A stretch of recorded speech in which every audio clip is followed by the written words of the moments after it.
I don't think TikTok is going to be banned. There was a bill to ban TikTok last year, but it didn't pass. It didn't even get a vote. TikTok may be sold to another company, but it'll continue to operate. The bill that just passed the House was about telling TikTok they have to sell to another company.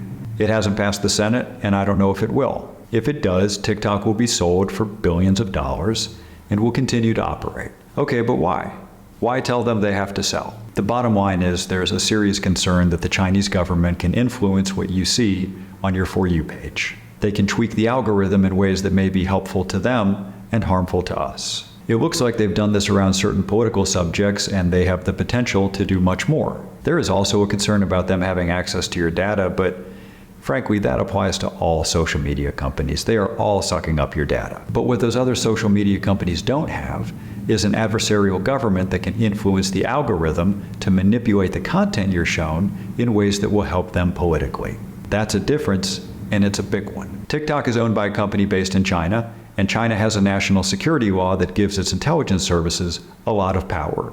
So if those services show up at the door of TikTok and say, hey, you have to change the algorithm for American users in these specific ways, TikTok has to comply. The effect could be subtle, but persistent. We got a big example of how that power could be used last week, and it wasn't subtle. A huge pop-up notification validated everyone's concerns. It didn't mention anything about the actual intent of the bill, which is to force a sale and allow TikTok to continue operating.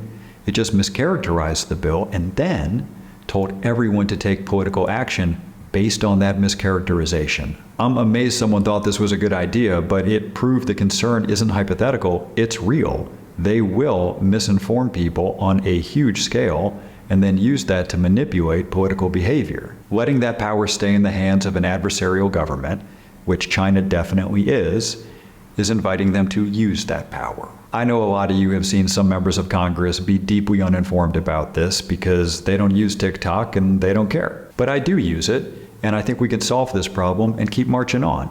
And the way we're going to solve it is the same way we solved it last time because we've confronted this issue before. So that's the latest, and I'll keep you posted.